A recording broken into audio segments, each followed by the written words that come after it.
नमस्कार मित्रांनो, स्वागत आहे आपल्या सर्वांचं पुन्हा एका नवीन व्हिडिओमध्ये. मित्रांनो, आजची तारीख आहे 8 जानेवारी आणि दुपारचे 3:45 वाजलेले आहे, म्हणजे 3:43 झालेले आहे. आणि सध्याच्या कंडिशनला बघू शकता मार्केट क्लोज आहे आणि मार्केटमध्ये आपल्याला जबरदस्त सेलिंग प्रेशर पाहायला मिळालं. आज जर बघितलं प्रत्येक इंडेक्समध्ये तर तुम्हाला चांगल्या प्रकारचं सेलिंग प्रेशर पाहायला मिळत आहे. निफ्टीमध्ये बघू शकता तुम्ही 263 पॉईंटचं म्हणजे 1% जवळपास या ठिकाणी मंदी पाहायला मिळाली. निफ्टीमध्ये सेन्सेक्समध्ये 780 पॉईंट. बँक निफ्टीमध्ये सर्वात कमी आज मंदी पाहायला मिळाली त्या मार्केटच्या सेंटिमेंटनुसार. त्यानंतर फिन निफ्टीमध्ये 180, निफ्टी मिडकॅपमध्ये 293, 2% जवळपास मिडकॅप इंडेक्समध्ये आपल्याला मंदी पाहायला मिळाली. आणि त्यानंतर 768 पॉईंट पाहायला भेटलं मंदी आपल्याला निफ्टी ITमध्ये. ठीक आहे, तर यामध्ये सर्वात जास्त जी मंदी आपल्याला होती आज मेटल आणि निफ्टी IT या इंडेक्समध्ये होती. तर या संदर्भात आपण कालच्या ॲनालिसिसमध्येच ही जी आजची मंदी पाहायला मिळाली ही कालच्या आपल्या ऑप्शन चेन डाटाच्या अकॉर्डिंग आपल्याला कालच हे थोडंसं एक अपेक्षित होतं की मार्केटमध्ये अशा प्रकारची आपल्याला मंदी आज पाहायला मिळणार आहे. या संदर्भात व्हिडिओ तुम्ही कालचा जो ॲनालिसिसचा व्हिडिओ आहे 7 तारखेचा तो एक वेळा बघू शकता. त्याच्यामध्ये ॲक्च्युअलमध्ये आपण ऑप्शन चेनचा डाटा कशा प्रकारे वर्क करणार आहे आणि कुठल्या लेवलवर गेल्याच्या नंतर कशा प्रकारचं मोमेंटम तुम्हाला मिळणार याबद्दल संपूर्ण आपण माहिती सांगितली होती याच्यामध्ये. तर कालचं मोमेंटम बघू शकता, मार्केट या लेवलला ओपन झाले होते. ठीक आहे, 26,100चा सपोर्ट घेतला होता मार्केटने. या ठिकाणी चांगल्या प्रकारच्या सपोर्टसाठी लेवल्स होते या ठिकाणी. परंतु 26,200वर सुद्धा चांगल्या प्रकारचे कॉल रायटिंग या रेजिस्टन्स लेवल वाढत होती चांगल्या प्रकारे कालच्या डेटमध्ये. तर मार्केटमध्ये काय थोडंसं या ठिकाणी सस्टेन झालं, पुन्हा रिकव्हरी थोडंसं दिलं. परंतु या 26,200च्या लेवलवर जसंही गेलं या ठिकाणी जबरदस्त कॉल रायटिंग झालेली होती. त्यामुळे काय मार्केट कंटिन्यूच या लेवलपासून पुन्हा याला आपल्या 26,100च्या लेवलपर्यंत येऊन पुन्हा डाऊन साईडला आलं. पुन्हा थोडंसं मार्केट क्लोजिंगला रिकव्हरी देण्याचा प्रयत्न केला. परंतु आज काय झालं, त्या 26,100च्या खालती आपल्याला काय दिलेलं आहे, ओपनिंग दिलेली आहे. ठीक आहे, आता 26,100 ही लेवल कशासाठी महत्त्वाची आहे, कारण कालचा एक आपला सपोर्ट होता आहे. या ठिकाणी चांगल्या प्रकारच्या पोझिशन तयार झाले, त्यामुळे ही लेवल काल ब्रेक झाली. परंतु फायनल क्लोजिंग त्यांनी वरती गेली. परंतु ग्लोबल मार्केटच्या हिशोबाने काय झालं, 26,100च्या खाली आपल्याला आज क्लोजिंग दिली. आता 26,100च्या खाली क्लोजिंग दिल्याच्या नंतर कालच्या ऑप्शन चेनच्या डाटामध्ये मी एक्सप्लेन केलं होतं की 26,200, 26,300 या तिन्ही स्ट्राईक प्राईजवर पुट रायटिंग जी झाली आहे जबरदस्त झाली आणि ह्या सध्या पोझिशन रिस्कमध्ये आहेत. म्हणजे मार्केट यांच्या अपोजिट डाऊन साईडला ओपन झालं असल्यामुळे ह्या ऑलरेडी मंदीमध्ये म्हणजे मार्केट थोडंसं जरी वरती जाण्याचा प्रयत्न केला तर हे आपल्या पोझिशन स्क्वेअर अप करायला सुरुवात करतील. म्हणून काय आणखी तुम्हाला सेलिंग प्रेशर वाढताना दिसेल. तर महत्त्वाचा सपोर्ट सांगितला होता 26,100. ही 26,100ची लेवल जर तुटली आणि काही वेळपर्यंत जर ट्रेड जर झाला तर या लेवलपासून तुम्हाला 26,000 पर्यंत तुम्हाला टार्गेट कालच्या दिवसामध्ये मला अपेक्षित होतं, परंतु टार्गेट ते आज मिळालं. या लेवलपर्यंत आपल्याला टार्गेट अपेक्षित होतं.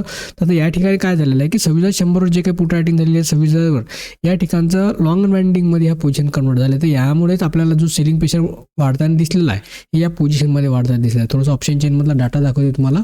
तर या ठिकाणी बघू शकता ही ऑप्शन चेन. आता या ऑप्शन चेनमध्ये बघा आपण कालच्या लेवलपासून कुठून आलेलं आहे, 26,200 या लेवलपासून आपण डाऊन साईडला आलेलो.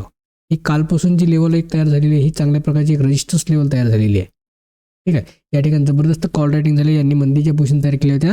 आता या लेवलपासून बघू शकता कालच्या लेवलपासून ऑलरेडी ह्या पोझिशन चांगल्या प्रकारे रिस्कमध्ये होत्या. हे बघू शकता या ठिकाणी लॉंग अनवाइंडिंग झालेली आपल्याला निगेटिव्हमधला डाटा दिसत आहे. सध्या या 34 लाख पोझिशन सध्या या ठिकाणी अवेलेबल आहेच. ठीक आहे, आता आज काय झालेलं आहे की 26,100च्या खालती मार्केट ओपन झालेलं आहे. या 26,100पर्यंत जेवढ्या काही पोझिशन होत्यात हा डाटा कालचा आहे, म्हणजे कालच्यानुसार आपल्या रिस्कमध्ये होत्या. परंतु आज 26,100च्या खाली ओपन झाल्याच्या नंतर या ठिकाणी बघू शकता हा जो डाटा आहे 26,100पर्यंतचा या ठिकाणी फक्त 38 लाख आहे. आणि आजच्या डेटमध्ये बघू शकता पूर्ण तुम्हाला 26,000च्या लेवलपर्यंत लॉंग अनवाइंडिंगच्या पोझिशन पाहायला मिळत आहे या लेवलपर्यंत सुद्धा, कारण मार्केटने 26,000ची लेवल तोडली. आता हे काय झालं होतं की ही 26,100ची लेवल तोडल्याच्या नंतर या ठिकाणपर्यंत जे काही पोझिशन होत्या त्यांनी प्रेशर कोणावर बनवलं आहे, 26,000च्या लेवलवर. या सेलिंग प्रेशरमुळे या 31 लाखाचा जो काही या लेवलपर्यंत जो काही डाटा होता यांनी सेलिंग प्रेशर केल्यामुळे ही लेवल या साईडला ब्रेक झाली. पुन्हा 26,000च्या लेवलवर प्रेशर वाढलं, ही लेवलसुद्धा ब्रेक झाली. तर 25,900 ते 25,850पर्यंत आपल्याला मार्केटमध्ये आज पोझिशन पाहायला मिळायचं एकमेव कारण आहे की या ठिकाणची जी काही लॉंग अनवाइंडिंगमध्ये पोझिशन कन्वर्ट झालेली आहे याचं कारण. आणि सोबतच प्रत्येक ठिकाणी बघू शकता 26,000वर कॉल रायटिंग जबरदस्त झालेली आहे. 1,40,00,000, 26,100वर 1,55,00,000 या तिन्ही ठिकाणी आजचा ओपन इंटरेस्ट बघा या ठिकाणी किती इंटरेस्टिंग आहे ॲड झालेला. हे ॲक्च्युअलमधले डाटा कालपासून प्रिडिक्शन माझं याच्यावर हे होतं की मार्केटमध्ये 100ची लेवल जर ही या ठिकाणी ब्रेक झाली तर मार्केटमध्ये निश्चितच तुम्हाला 150 ते 200 पॉईंटचं मोमेंटम डाऊन साईडला पाहायला मिळेल, जे की आज आपल्याला या ठिकाणी पाहायला मिळेल. बघू शकता तुम्ही 25,876 पर्यंत मार्केटमध्ये तुम्हाला एक लो लावताना सध्या मार्केटमध्ये दिसून आला. आणि परफेक्ट चार्ट पॅटर्ननुसार जर बघितलं, आता या कॅन्डलस्टिक चार्ट पॅटर्ननुसार जर बघितलं चार्टच्या हिशोबाने, तर या ठिकाणी बघू शकता थोडंसं चार्ट छोटा करते आणि तुम्हाला दाखवते. या ठिकाणी बघू शकता आपण ज्या लेवलपासून आपल्याला 31 तारखेला ब्रेकआउट मिळाला वर्षा अखेरच आणि वर्षाच्या सुरुवातीला, जो या ठिकाणपासून जो आपल्याला ब्रेकआउट या ठिकाणी पाहायला मिळाला, त्याच लेवलवरून मार्केट पुन्हा सस्टेन झालेलं आपल्याला अपेक्षित होतं. या संदर्भातचा सुद्धा मी एक व्हिडिओ तयार केला होता की 2026मध्ये जी काही तेजी आपल्याला पाहायला मिळते, एक नवीन लाईफ टाईम हे मार्केट तेजीकडे वाटचाल करेल की पुन्हा करेक्शन देऊन मंदीकडे वाटचाल करेल, या संदर्भातचा एक व्हिडिओ मी तयार केला होता. ते सुद्धा तुम्ही एक वेळा बघा. कारण प्रत्येक वेळा काय झालं की मार्केटमध्ये या अगोदरचा जर डाटा बघितला 1 डे टाईम फ्रेममध्ये तुम्हाला थोडासा डाटा दाखवते की प्रत्येक वेळा मार्केटमध्ये लाईफ टाईम हाय लागल्याच्या नंतर मार्केटमध्ये करेक्शन पण तुम्हाला पाहायला हे बघू शकता. हा डिसेंबर महिन्यातला लाईफ टाईम आहे 1 डिसेंबरचा.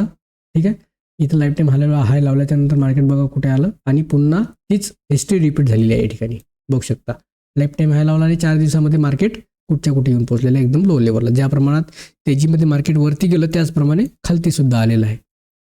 ठीक आहे, अशा प्रकारचं मोमेंटम आपल्याला या ऑप्शन चेन डाटाच्या अकॉर्डिंग आणि सेंटिमेंटच्या आधारे, मागील डेटाच्या आधारे समजून येते. तर मित्रांनो, ही सांगितलेली माहिती तुम्हाला कशी वाटली कॉमेंट बॉक्समध्ये नक्की सांगा. तसेच चॅनलला लाईक आणि सबस्क्राईब करायला विसरू नका. आता यानुसार आपल्याला उद्याला कशा प्रकारचं मोमेंटम राहील, तर सर्वात सध्या जे चालू आहे महत्त्वाचा विषय आणि महत्त्वाची चर्चा तो चालू आहे या ठिकाणी ट्रेड डील संदर्भात बऱ्याचशा बातम्या आपल्याला या ठिकाणी येताना दिसून येतात. तर ट्रेड डीलनुसार काय आहे की मार्केटमध्ये सेलिंग प्रेशर एक थोडंसं जास्त आपल्याला वाढताना दिसून येत आहे. त्यामुळे काय की या आय टी सेक्टरमध्ये बघू शकता FIIने जबरदस्त सेलिंग करणं कंटिन्यू चालू केलेलं आहे. हे बघू शकता आय टी सेक्टरमध्ये जबरदस्त सेलिंग चालू आहे. सोबतच रिलायन्समध्ये सुद्धा तोच ट्रेड डीलचाच इम्पॅक्ट याच्यामध्ये सुद्धा येत आहे. रिलायन्सने एकदम टॉप हाय बनवून एकदम बघू शकता तुम्ही कशा प्रकारचं मोमेंटम या ठिकाणी दिलेलं आहे. ठीक आहे, त्या आपण आता या संदर्भात आणखी एक व्हिडिओ तयार केला होता की 2026च्या तेजीसाठी कुठल्या गोष्टी इफेक्टिव्ह आणि हे राहणार आहे, पॉझिटिव्ह राहणार आहे, निगेटिव्ह राहणार आहे. त्या संदर्भात त्यानुसार मार्केटमध्ये सुरुवातीलाच आपला ट्रेड होताना दिसून येत आहे. ठीक आहे, तर आपल्याला या सर्व गोष्टी तेजीकडे वाटचाल करत असताना या सर्व गोष्टी येणार आहेत आणि याच्याकडे लक्ष देणं खूप महत्त्वाचं आहे. तर या ठिकाणी आता ट्रेड डीलच्या बातमीनुसार निफ्टी IT मध्ये, निफ्टी मिड कॅपमध्ये, Nifty fin Nifty, bank Nifty या सर्वच्यामध्ये काय होतं, प्रॉफिट बुकिंग होतं. कारण ऑलरेडी मार्केट चांगल्या टॉप लेवलवर पोहोचलं असल्यामुळे या ठिकाणी जबरदस्त प्रॉफिट बुकिंग FIIच्या सेलिंगकडून येताना दिसत आहे. FIIची जर आकडेवारी बघितली तर मागील 3 ते 4 दिवसामध्ये कंटिन्यूस सेलिंग या ठिकाणी त्यांच्याकडून येत आहे. तर त्यामुळे सुद्धा मार्केटमध्ये आपल्याला थोडीशी निगेटिव्हिटी, त्यांचं प्रेशर, सोबतच डोनाल्ड ट्रम्प यांच्याकडून ज्या काही ट्रेड डील संदर्भात बातम्या येत आहे आपल्या भारताविरुद्ध, त्यामुळे सुद्धा मार्केटमध्ये थोडीशी पॅनिक सिच्युएशन या ठिकाणी तयार होताना दिसून येत आहे. ह्या गोष्टी थोड्याशा मार्केटच्या तेजीला खूप इफेक्टिव्ह राहतात. ह्या गोष्टी जोपर्यंत पूर्ण क्लिअर होणार नाही तोपर्यंत मार्केट आता तेजीकडे वाटचाल करणार नाही. कारण आता कंटिन्यू जोपर्यंत ह्या ट्रेड डीलचा विषय संपणार नाही तोपर्यंत मार्केटसाठी नेहमीसाठी हा एक निगेटिव्ह पॉईंट नेहमीसाठी मार्केटला राहणार आहे. एवढं लक्षात ठेवा. तो आता या 2026च्या तेजीसाठी खूप मोठा इफेक्टिव्ह पॉईंट राहणार आहे. ठीक आहे मित्रांनो, अशा प्रकारे आजची माहिती आहे. निफ्टीच्या ऑप्शन चेनमध्ये ॲक्च्युअलमध्ये डाटा कशा प्रकारे तयार झाला होता आणि त्याचा इम्पॅक्ट आपल्याला या ठिकाणी होताना दिसून आले. भेटूया पुन्हा एका नवीन व्हिडिओमध्ये नवीन माहितीसह. तोपर्यंत जय हिंद, धन्यवाद.